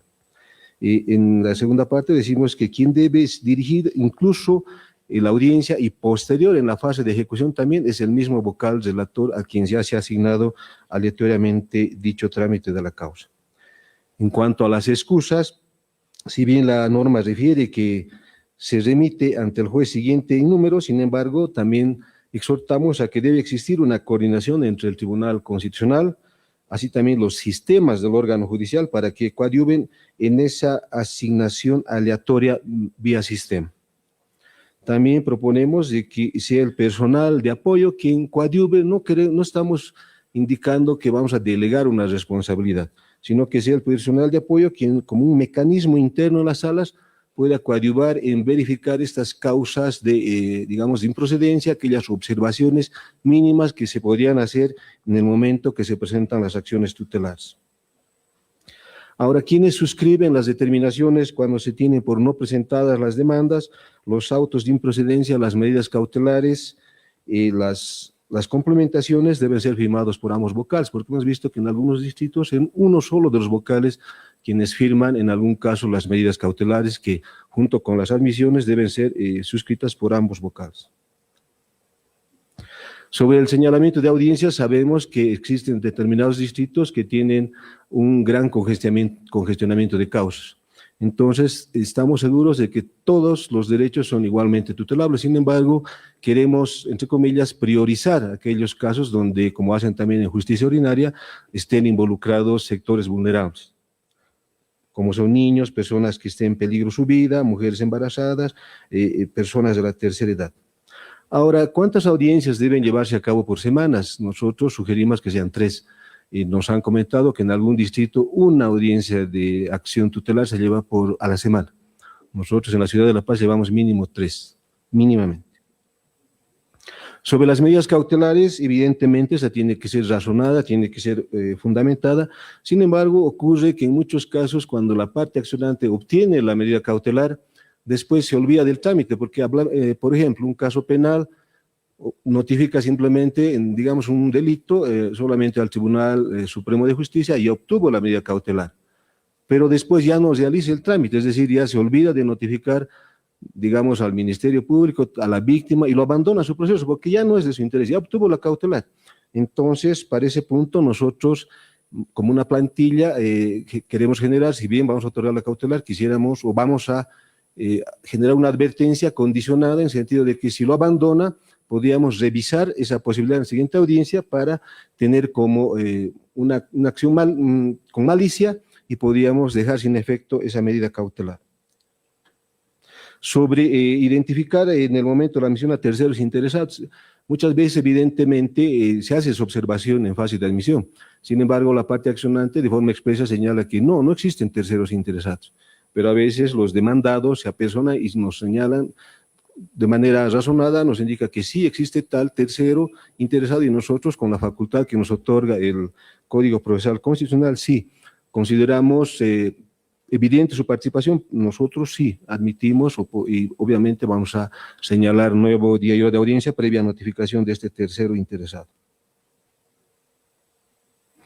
Sobre las acciones tutelares que se presentan en diferentes departamentos, ha sucedido y entendemos que también hay la jurisprudencia que, por ejemplo, un caso civil se tramita enteramente, digamos, en el departamento de Santa Cruz, pero muchas veces los abogados, mediante un poder, quieren generar esa cualidad para poder presentar su acción en otro distrito. Entonces nosotros entendemos que ello no es correcto y se debe hacer la declinatoria derivando donde corresponde, porque lo que no se puede, digamos, a partir, incluso en algún caso ha sucedido que vienen a sacar su cédula de identidad por un día de tránsito en la ciudad de La Paz, pero siempre viven en otros departamentos. Entonces hay que ver también la fecha en la que se ha podido recabar este documento de identidad. Ahora, sobre las comisiones instruidas, que entendemos que es un gran cuello de botella en los 9 departamentos, nosotros lo que sugerimos es que se pueda coordinar esas diligencias con las unidades de coordinación que existen en los 9 distritos que son del Tribunal Constitucional, porque sucede en la gran mayoría que hay un trámite moroso porque la comisión instruida en principio debe presentarse en presidencia de los tribunales departamentales, derivarse al sorteo y recién el sorteo derivar a la sala y estamos tardando ahí a veces 24, 48 horas cuando a veces se señalan las audiencias, llegan a nuestros despachos y la audiencia era para ese día y nosotros recién estamos expidiendo la orden, claro que es inmediata en los despachos para que se notifique, pero si es ese mismo día, incluso a veces después de que había pasado el horario señalado para la realización de esa audiencia. Sobre las notificaciones también hemos señalado de que si ustedes han viajado al Tribunal Constitucional, bueno, no sé cómo es a la fecha, los abogados especialmente, están colgados muchas veces las cédulas en una pared, usted desamarra y todas las causas se caen. Entonces, tal vez generar una mesita, no sé, también darle a nuestra sociedad esas mínimas posibilidades de que puedan revisar con la comodidad correspondiente. Ya ingresando al segundo punto de las audiencias, ya lo hemos señalado, quien debe dirigir es el vocal relator, quien de inicio ha sido asignado de manera aleatoria por el sistema. Y sí se debe modular los tiempos, no queremos poner esa palabra limitar, porque somos un tribunal de garantías, pero sí se debe modular los tiempos para que las partes se puedan referir de manera concreta a cuál es el objeto procesal de esa audiencia, cuál es el derecho, identificar, precisar antes y durante el desarrollo de la audiencia. Sobre las réplicas y dúplicas, entendemos que la regla es que no correspondería dar lugar a estas réplicas y dúplicas, pero en casos excepcionales sí. Cuando, por ejemplo, la parte necesite de manera, reiteramos, excepcional, aclarar tal vez un punto controvertido que lo ha introducido el demandado, no para el demandante, porque sabemos que hechos nuevos no podemos introducir a la audiencia, generaríamos indefensión en otra parte, especialmente en el demandado. ¿Cómo se deben desarrollar las audiencias? Entendemos que sí es a puertas abiertas, excepto en aquellos casos, entendemos que son de menores involucrados, y como también en materia ordinaria lo hacen. Las audiencias, ¿cómo deben desarrollarse? Nosotros desarrollamos de manera mixta. El problema que tenemos es con las acciones de libertad. Es cierto que de acuerdo a la jurisprudencia, la doctrina, el razonamiento del Tribunal Constitucional, las acciones de libertad son presenciales. Pero no olvidemos que nosotros ya tenemos un número señalado de audiencias, 4 o 5 audiencias, digamos, de amparo constitucional. Al día siguiente ya tenemos otras audiencias, incluso ya hasta el siguiente mes, lamentablemente por la sobrecarga. ¿Y qué hacemos con la acción de libertad cuando no viene el detenido o no lo traen? Digamos en Chonchocoro, para dar un ejemplo. Entonces tendríamos que constituirnos en el lugar. Y las otras audiencias que ya están señaladas, las postergamos, las reprogramamos. Entonces entiendo que la regla debería ser, sí, de manera excepcional, que sean presenciales, entre comillas, pero la excepción, perdón. Pero por estas salvedades. Las disidencias, ¿cómo deben tramitarse? Se han quejado que en muchos casos, en algún caso, ha habido, disidencias donde se entiende que hay disidencias porque hay dos posiciones encontradas, es decir, blanco y negro. Pero en un caso, en algún distrito, lo que ha sucedido es que han señalado disidencia, pero a los 4 o 5 días han sacado, digamos, la misma resolución, ambos concediendo la tutela. Entonces entendemos que ahí no había necesidad de disidencia, y ese era un tema que nos han tocado en el grupo. También señalamos que debe haber un contenido mínimo de las resoluciones. Es decir, en algún distrito es como una acta que hacen, es decir, un visto si ahí desarrollan todos los argumentos. Es decir, no existe un contenido mínimo. Por ejemplo, identificar qué es lo que dijo el accionante, qué es lo que pide, cuáles son los derechos, qué es lo que se está tutelando, qué es lo que se ha controvertido por la otra parte, pero en algunos distritos, al parecer, existe, es como un acta que se transcribe y no se... Prácticamente hay que discernir qué es lo que se ha querido o qué es lo que ha fundamentado, qué es lo relevante. Entonces nosotros entendemos que sí debe haber un contenido mínimo en estos temas. En el tema, entiendo que ya estamos en el tiempo, en el tema de la ejecución de las sentencias, entendemos que debería regularse porque todos creo que lo estamos tramitando de manera diferente. Algunos llegan hasta la fase de resolución y no admite impugnación cuando existen las quejas. Otros entendemos que sí. En muchas ocasiones el Tribunal Constitucional ha devuelto, es decir, no hay sentencia constitucional, entonces, ¿tiene o no tiene? Eso deberíamos regular y en esa parte sugerimos que se pueda modificar el Código Procesal Constitucional. Entiendo que estamos en tiempo, muchas gracias, buenas noches. Muy bien, le agradecemos al representante de la Mesa 5, al vocal constitucional del Tribunal Departamental de Justicia de La Paz.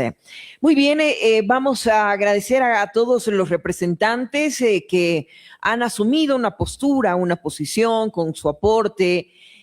Pues sin duda, cada una de las intervenciones ha contribuido en el fortalecimiento del sistema de la justicia constitucional en nuestro país.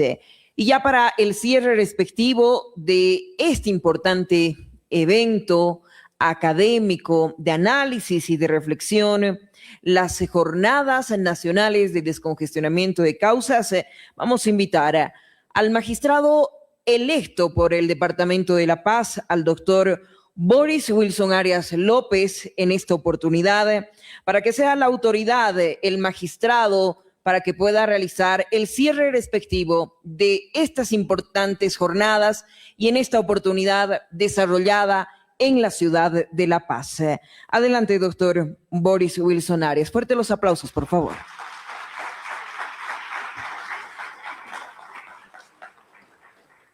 Muy buenas noches a la presidenta y los magistrados del Tribunal Constitucional, Tribunal Supremo, los señores vocales constitucionales, al director de la PEC, a todos los profesores, a la decana de la facultad. Saben que yo cuando todavía daba muchos seminarios en este lugar, y fundamentalmente a los alumnos que están presentes. La verdad es que los extraño mucho. A veces digo, quisiera volver, estar ahí. Pero bueno, estoy momentáneamente, no sé cómo, en el tribunal, a veces sufriendo mucho y extrañándolos.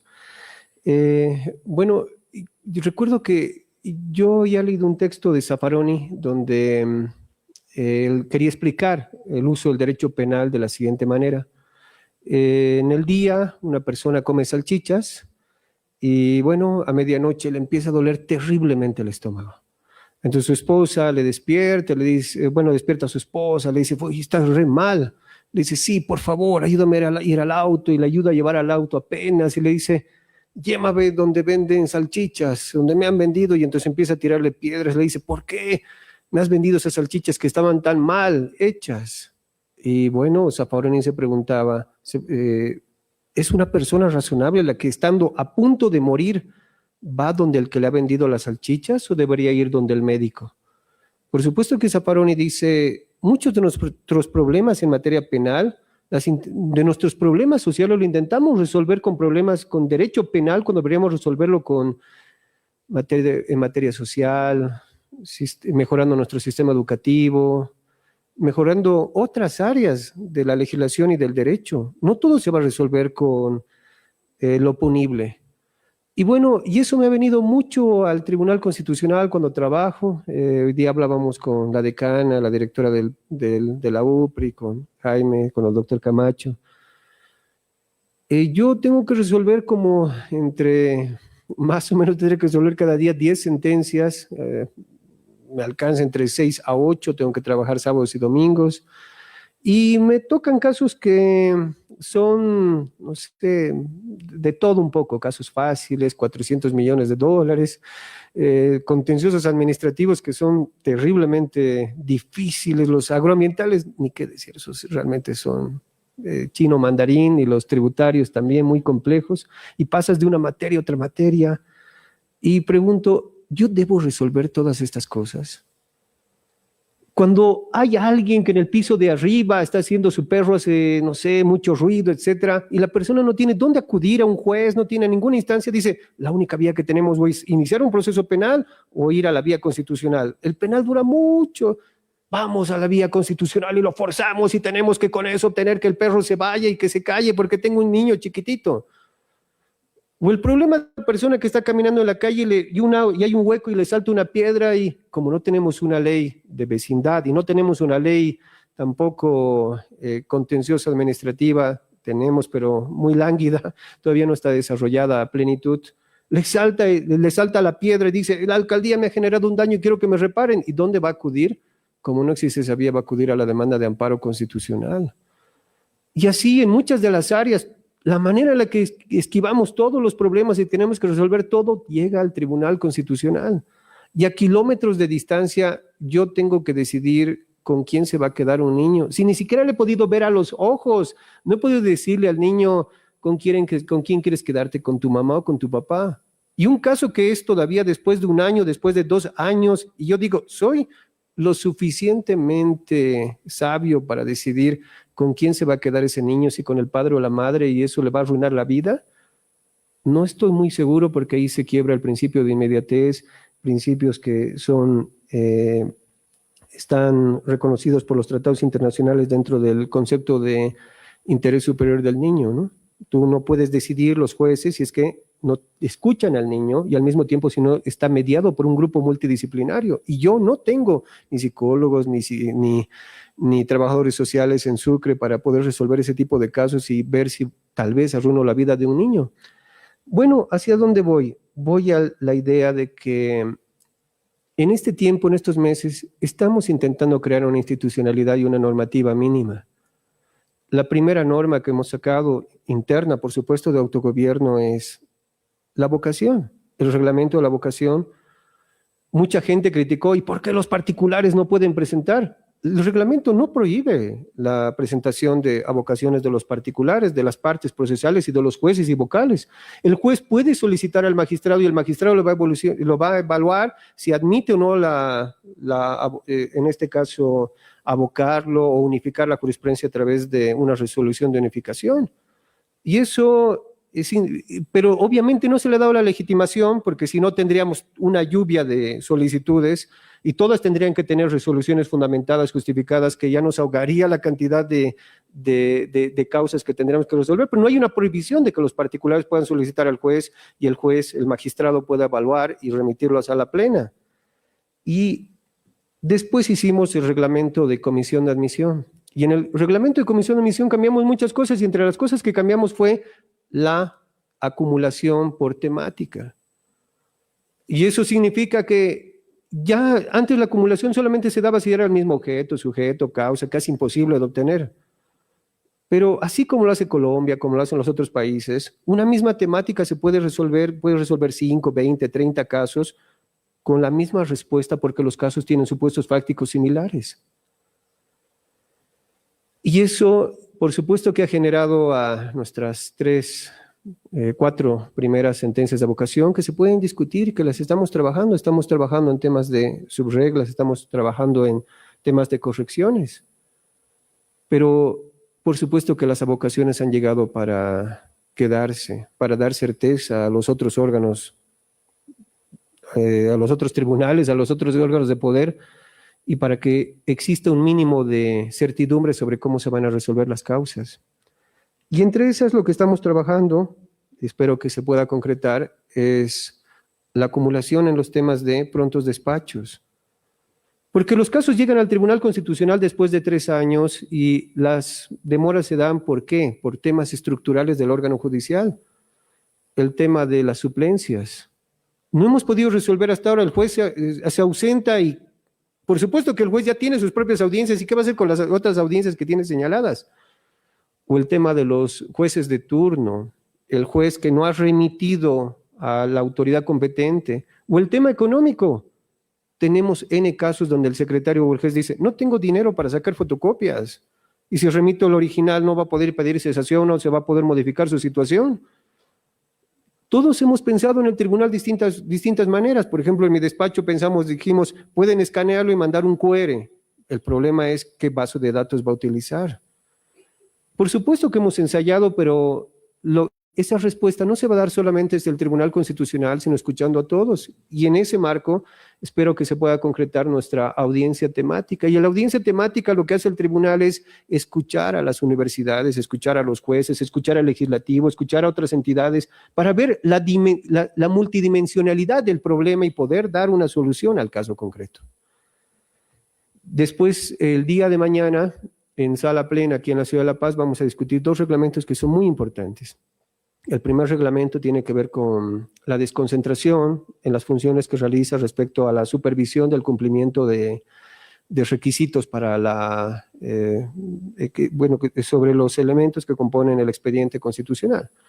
Acá tenemos una colega, Lorena Caballero, que ha trabajado en este reglamento, y lo que va a significar es que cuando llegue el expediente, actualmente el vocal constitucional lo remite a Presidencia y Presidencia lo remite al Tribunal Constitucional a Sucre. Lo que va a pasar ahora es que el juez constitucional, el juez de garantías, lo va a dejar en nuestras unidades y en nuestras unidades se va a revisar si cumple todos los requisitos.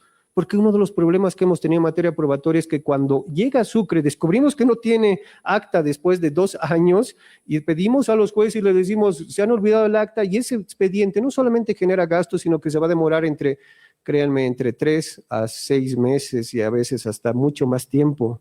Porque parece algo tan sencillo pedir el informe, pero no es tan sencillo. Llega el tribunal, después de todo un recorrido dentro del Tribunal Constitucional, llega a los vocales tienen que buscar sus actas, ya pasaron 2 años, ¿dónde se encontrará eso? Y luego lo despachan de nuevo. Créanme que es un camino bastante largo. Y el segundo reglamento que vamos a discutir es el reglamento de notificaciones.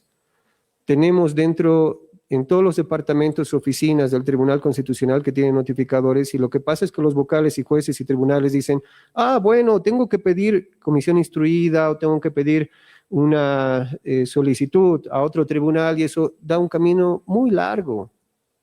Muchos de estos casos se podrían notificar con nuestros oficiales. Por supuesto que tendremos que ver qué casos, y eso es lo que estamos discutiendo. Faltan muchos reglamentos más. Por ejemplo, el reglamento de ejecución de sentencias. Las partes se quejan porque sus sentencias, pese a que han ganado, no se pueden cumplir. ¿Cuál tendría que ser el camino para cumplir estas sentencias? Hasta que reformemos el Código Procesal seguramente va a tener que existir esto, o la normativa que oriente y regule lo que decía justamente John Corey hace un momento, es decir, las audiencias son tan diversas entre Santa Cruz, Cochabamba y La Paz. ¿Cuánto tiempo hay que darles? ¿Cómo debe realizarse? Entendemos que debe existir ciertas normas orientativas para el desarrollo de esta actividad. Bueno, ya concluyendo, puedo decirles lo siguiente. Cuando vengo aquí a La Paz y me encuentro con un amigo, lo que me dice es, pero ahí en Sucre debes estar pasándolo bien. Seguramente no sé, tienes funcionarios, tienes vehículo, tienes todas esas grandes cosas que, bueno, viajas en avión y ese tipo de cosas. Créanme, básicamente despierto a las 6 y veo expedientes, y duermo a las 11 de la noche y veo expedientes, y sábado y domingo, los domingos por lo menos trabajo y los sábados también para estar al día. Entiendo que muchas de sus sugerencias y muchos de los problemas que ustedes tienen se pueden replicar en un montón de casos. El doctor Camacho hoy día en la tarde decía, se dicta una sentencia y si los vocales no son cuidadosos en la decisión, porque la mayor parte de las concesiones son por falta de fundamentación, es casi inejecutable la decisión. Y en parte es cierto. Y yo les comentaba que en este momento veo un recurso de queja donde la demanda es, no se han valorado mis 477 pruebas y la sentencia constitucional del 2023 le dice, sí, valore todas sus pruebas. Yo no sé cómo en ese contencioso voy a hacer cumplir esa orden del Tribunal Constitucional. No puedo contar las 477 pruebas y ver si se han valorado todas. Uno de mis funcionarios me decía, es que esa es una sentencia infinita porque va a valorar sobre una prueba y luego va a presentar otro recurso de queja y va a decir, falta esta otra prueba y falta esta otra prueba y se ha vuelto algo imposible de cumplir, básicamente. Estoy seguro que muchas de las ideas, de las problemáticas y de lo que han podido aportar hoy día, que bueno, tengo muchas cosas interesantes aquí, pero obviamente ya algunas las han dicho y nos va a servir bastante cuando tengamos que proponer seguramente la reforma al Código Procesal Constitucional, tengamos que proponer los nuevos reglamentos y espero que podamos mejorar el sistema de administración de justicia constitucional. Les agradezco mucho por su ayuda y por su asistencia. Gracias.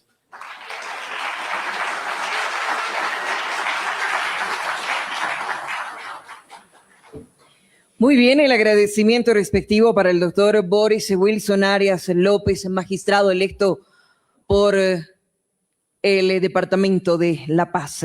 Muy bien, agradecemos la participación de todas nuestras autoridades, de los universitarios profesionales. Muchísimas gracias por su atención. Gracias también al rectorado de esta magnífica Universidad Mayor de San Andrés, a su señora decana de la Facultad de Ciencias Políticas y Jurídicas de la UMSA, a los docentes y a todas las autoridades que nos han acompañado. De esta manera cerramos esta transmisión. Muchísimas gracias a todos por su atención prestada. Será hasta el próximo encuentro, el próximo 25 de abril en la ciudad de Santa Cruz de la Sierra. Buenas noches, permiso.